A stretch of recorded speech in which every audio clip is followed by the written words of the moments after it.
I can see it again. And a warm welcome to everyone. Of course, I am Professor Seth Freeman, and I have the rare privilege and delight to introduce you to Professor and Reverend Janice Tudy-Jackson, who is a dear friend and former colleague with whom I've had the privilege of working side by side many times in the course of our work as teachers of the very same subject, conflict and negotiation. And Professor Tudy-Jackson, as you know, has taught at Columbia Law School for many years. Before that, she, drawing on her experience in industrial and labor relations, hailing from my alma mater, Cornell, was a distinguished negotiator par excellence in the realm of labor negotiation and more. She practiced law, and she continues to care for many people through her work as a conflict resolution expert, as well as a minister.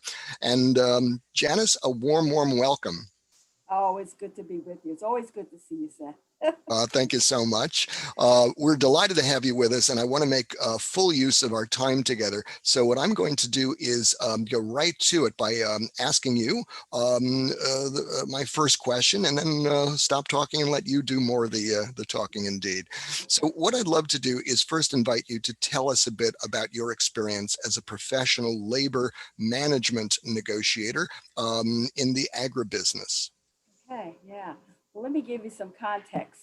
When people hear the term agribusiness or agriculture, there's usually an image in mind. And I grew up in Brooklyn, New York. I knew nothing about agribusiness. I knew nothing about agriculture. I knew about going to the grocery store and getting your food. That's all I knew. And the only elevator I knew about was the one you get on, push a button, and go to another floor. I did not know about grain elevators. And so I came in as a novice, but I was fascinated by it. And so I learned a lot. But in agribusiness, especially when I started, let me give you context. I started in agribusiness in the latter half of the 1970s and throughout the 80s. And so agribusiness in the United States is clearly the domain is dominated by white men, primarily from the Midwest and Europe. Well, enters Janice, who is from New York City, from the projects in New York City, a female and a Black female. So I was an anomaly. And I worked my way up, first from a representative, and then management, and ultimately becoming the vice president of the World Grain division of Continental Grain Company. So I had responsibility in that for over 70 facilities of collective bargaining agreements, labor management relations, everything to do with human capital in those areas. And negotiated with some of the tough unions. They were considered tough. People today may not have an appreciation of what unions were like back then, but these were the Teamsters, the Longshoremen Union, the Grain Millers Union, the Electrical, all male dominated and all tough, all had very tough reputations, not just at the bargaining table, but tough in terms of physicality. Yes. Yeah. But it was great. I learned a lot, and they learned a lot too from me.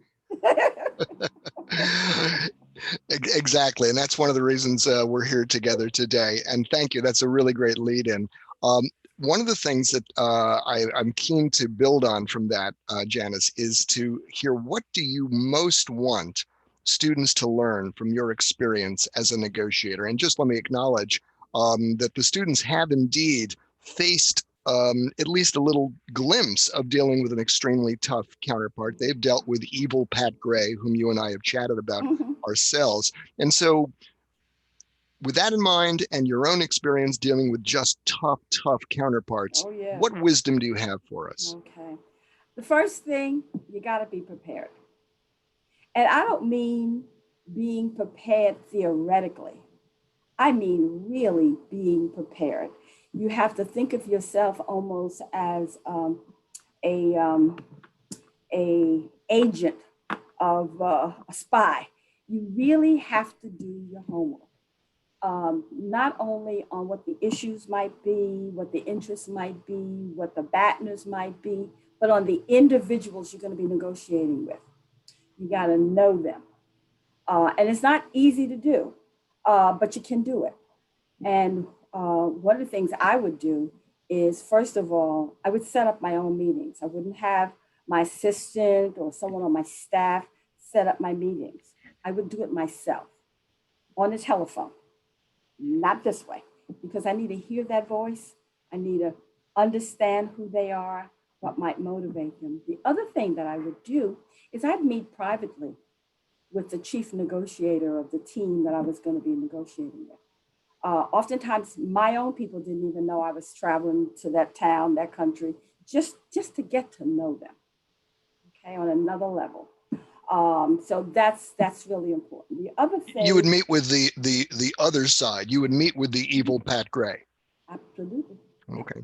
And then to go back to your term of the evil Pat Gray, the other thing is to understand why Pat Gray is evil, why Pat Gray is tough, why Pat Gray is stubborn, the why in negotiation is so important. And I found that there's sometimes some reasons behind that. Sometimes it's fear. Believe it or not, the person who comes out so tough, they're fearful that they're not going to accomplish what they need to accomplish. Sometimes it's intimidation. It's just a tactic. Sometimes it is grandstanding for constituents. Sometimes it has more to do with saving face. Sometimes they're just a bully. And what I've learned that most bullies are bullies because they are themselves insecure. Mm-hmm. Okay. So when you understand what's underneath that behavior, then you're better able to work with it and literally shift the perception and the balance of power. That's brilliant, Janice. And I wonder if there's an example that comes to mind where that unfolded for you. Oh, yeah. Some I can tell you on video, some I can't tell you. Yes. I've had the pleasure of hearing the yes. other kind. Okay. That was before I was an ordained minister. I understand. Yes.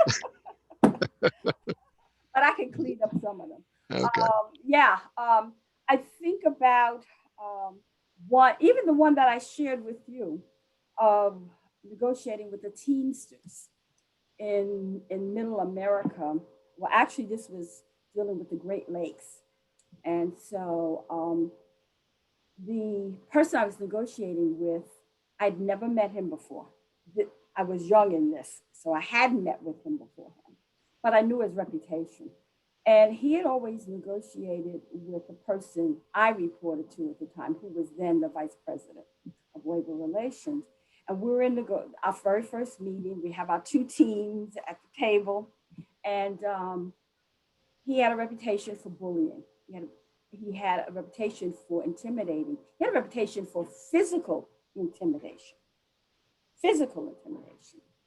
So I'm sitting there with my navy blue pinstripe suit, okay, looking all corporate, with the regional manager, a man, white man on one side, and the facilities manager on the other side, another white man. On the other side is the president of the union and an officer of the union and the representatives. Others were representatives. They were reps who worked for the company that I was with. And we got started.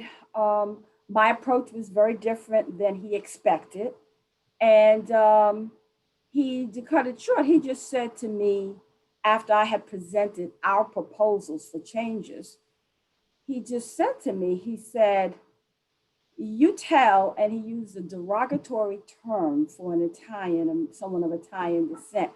The person I reported to is of Italian descent, an American. You tell him that I said that, he doesn't have the guts to come in my face and do all of this stuff that you're trying to do to this contract. He sends this little woman, and then he says to me, and I want you to make sure you tell him what I said. And I was just quiet, didn't say a thing. It was quiet in the room. Nobody knew what was going to happen because he was just spitting venom. And I just went around behind him. I stood behind him, didn't say a word. Everyone's looking at me, but he can't see me because I'm behind him. And he finally got curious. He turned around, and of course, he's uncomfortable because he doesn't want to turn his whole body around. He doesn't want to submit that kind of power. So as soon as he looked me in the face, I just leaned over in his face, and I told him to screw. I just said, screw you, but I didn't use the word screw. That's what I said to him. And said, no, another word. Just walked back around, sat down, poured myself some water, and drank the water and just looked at him. And no one knew what was going to happen. And all of a sudden, this big grin comes on his face. And he says, you know something? You're right. He was testing me. That's all he was doing. One thing, he was testing me. The other thing was he wasn't sure he could play his game because now there's a woman in the room. And so he was feeling uncomfortable. That's what, so all of this grandstanding was just to cover how uncomfortable he was because he didn't think he could play his game. He had never had this experience before in a collective bargaining negotiation. He had never negotiated with a woman before. So it was incredible how it just shifted. Let me just explore that with you a little bit, because I don't think what I hear you teaching the students is that therefore the next time they face evil Pat Gray, they should circle around behind him and kind of curse him out a bit. So what transferable lesson would you suggest that story illustrates? One, don't take it personally. So when he called me a little girl, you have to understand, in the context of being an African American in this country, that's a loaded term to call a grown woman a girl or a grown man a boy. Loaded, okay? And he knew it. It was a button he was pushing. And so not to take it personally, to realize all he's doing is one, grandstanding and trying to intimidate, put me in my place, okay? Second, use silence. Be comfortable with silence, okay? You may need that silence to get yourself together because he has hit a nerve, but use it confidently, okay? I would pour water, and I could pour water ever so slowly, and I could drink it ever so slowly, okay? And most people are uncomfortable with silence. So you're using that silence to actually shift power. You're shifting the power, okay? Non-verbally. Okay? Walking around behind him, he didn't know what to expect. Also, I'm standing, he's seated. So now you have a difference in height. That shifts power.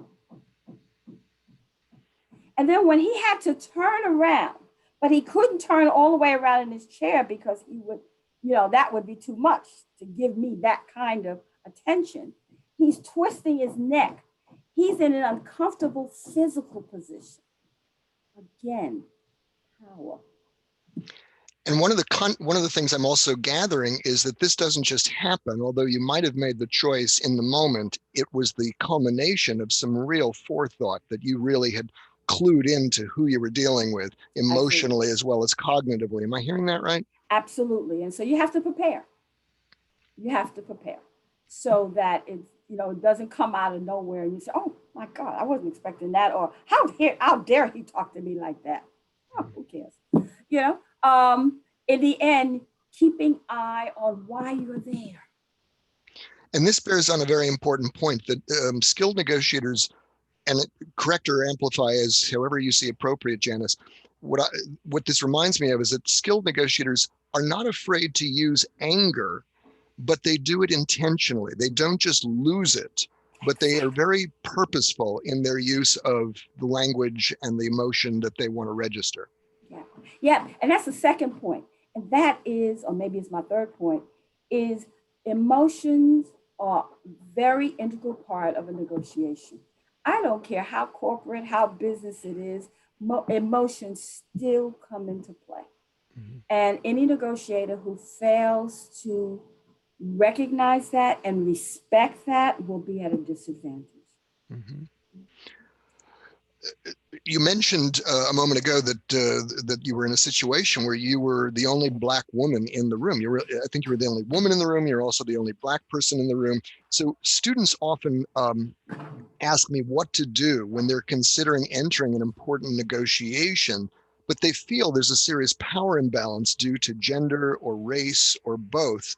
And what would you advise specifically about that dynamic? Yeah, well, in agribusiness and collective bargaining agreements with the unions that I said that I dealt with, and those are just a few of the unions, I was 99.99%, I was the only female in the room. Wow. Okay. I can think of one incident where the manager, the local manager, was a female. And she was actually the manager of the trading office. But she also had responsibility. The plant manager reported to her. And so she was in the negotiation. In all my years, that's the only time. And 80% of the time, I'd say 85%, I was the only person of color in the room. Okay. And so I, first of all, you do your homework. You find out who's in the room, who's going to be there. The thing that I learned, and I didn't know it at first, because at first I felt as if I was less than. I'll be honest with you, I did. And I was intimidated. And then I realized, I started assessing what Janice brings to the table. And each person needs to know, you need to know what you bring to the table. You need to know who you are. You need to know where your, as I call them, botones calientes, where your hot buttons are. Because if you're negotiating with me and you don't know where your hot buttons are, I will play you like a piano. Okay? So you got to know that. You got to know who you are, and you have to be confident in who you are. Because if you're going into the negotiation and you're perceiving that there's a power imbalance because of your youth, because of your gender, because of your ethnicity, because of your race, because of your color, your culture. But if you're perceiving that and you go in feeling that way, you are at a disadvantage. It's up here. Okay. So know who you are and what you bring to the table. The other thing is, don't seek the approval or the validation of the dominant culture. Sometimes we make that mistake. Well, I'm gonna show them, I'm gonna prove to them who I am. I found that I had an advantage when they underestimated me. It didn't hurt my feelings that they thought that because I'm a woman or that I'm a Black woman, that I was less than they were. It didn't bother me at all, because it usually meant that they were underprepared and underestimated who they were dealing with. And I used that to my advantage. Okay.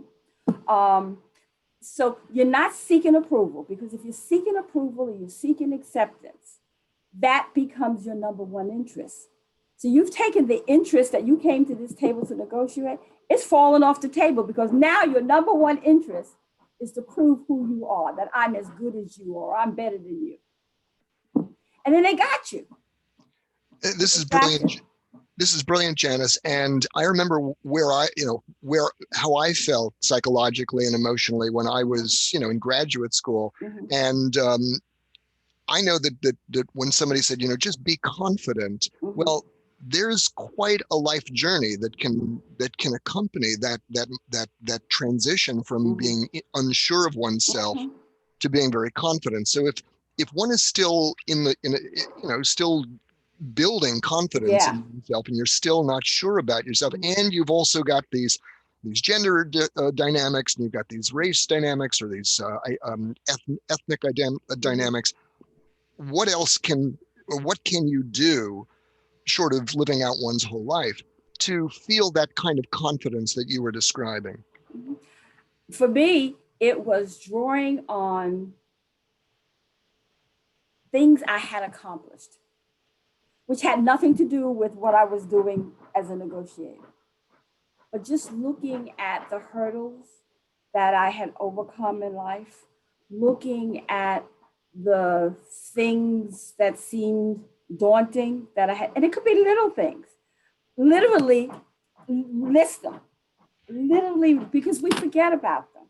We forget about those hurdles that we have mounted successfully in our lives. And then, I once had someone I'm mentoring, and I told him, he thought he had I says, I want you to make a list of all the things that you learned when you were out there in the streets. Okay. He was making a life shift. 3-page list. And he entitled it, This Boy Got Skills. Okay. And so it had nothing to do with what he was aspiring to do, but he saw in black and white what he'd done. We all have done some things that maybe we've discounted or society doesn't value. Look at them, and I'll tell you, it made a difference for me because I felt very inadequate. My background was nothing like any of the people in the room. And yet there you are going, showing every bit the kind of strength that was required for the moment, both with the Teamster negotiator and with dozens, if not hundreds of others. So you've really walked this walk. Oh yeah. And so, but those are the things that you have to draw on. And I realized that what I brought to the table was very different than what the others in the room brought, but just as valuable, just as valid. By the way, do you think that let me put it this way, what percentage of the tough counterparts that you were dealing with, if you really met them in an extremely vulnerable moment, would say they're dealing with the same temptations to feel insecure as you were? I'm not sure I understand the question. In other words, how much of these were tough guys. Yeah. How much of what they were doing do you think was artifice? And if you really saw them, they were in private, you'd say, wow, they're kind of like I felt. I had one vice president of an international union, Grain Millers Union. And we were on the phone scheduling our first session. As I say, I do that myself. And after we scheduled the dates and where we're going to meet and all of the stuff, who he's bringing with him, who I'm bringing with me, he finally says, almost like an afterthought, I've never done this before. And I said, wait a minute, to myself. He is the vice president of an not the local, an international union. He's never negotiated before. And that's what I said. And so I said to him after I said, wait a minute, Jack, he says, I've never negotiated with a woman before. With a woman before? Oh my gosh. And you know what I said to him? I said, are you married? Of course, I already knew he was married because I did my homework. I said, are you married? Oh yeah, me and the little lady, we've been married for 30 years. I said, you've negotiated with a woman every day in your life. Well, that's a great segue to my last question, Janice. And it's this: when a white person or a person from a dominant culture is negotiating with a person of color or a minority culture, or separately, when a man is negotiating with a woman, what should that white person, that man, that person in the dominant position culturally, what should that person do about the possibility of bias? Well,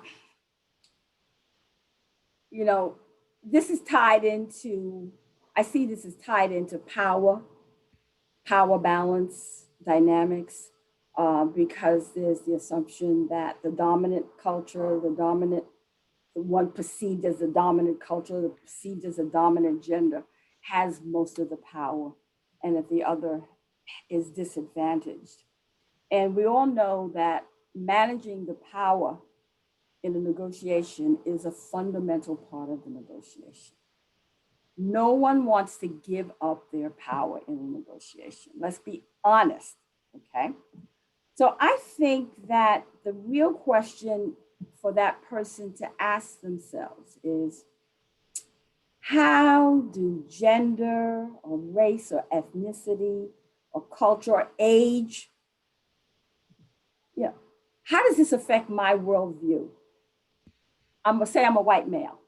How does this affect my worldview and how might that affect my negotiation performance? And then some other questions you would ask yourself is, what assumptions am I making about the other negotiator who's a woman or a person of color or a person from a different, literally, and write down, what are your assumptions? What might be informing these assumptions, okay? And then your expectations of the balance of power. I mean, literally, you're breaking it down, you're doing an assessment. And then the important question is, how might my assumptions negatively impact my negotiating results? What are the risks if I offend this other person?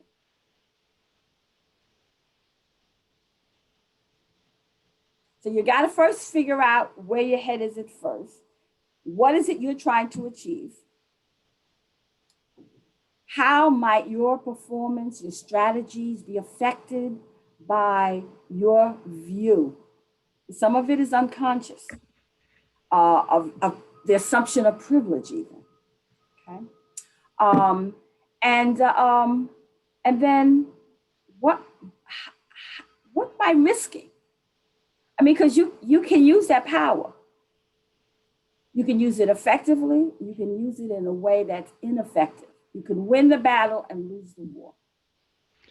Is there anyone who comes to mind who you see in public life who does this particularly well, who may be in a dominant position culturally or in gender or in race, but who is evidencing the kind of self-awareness that you're summoning us to?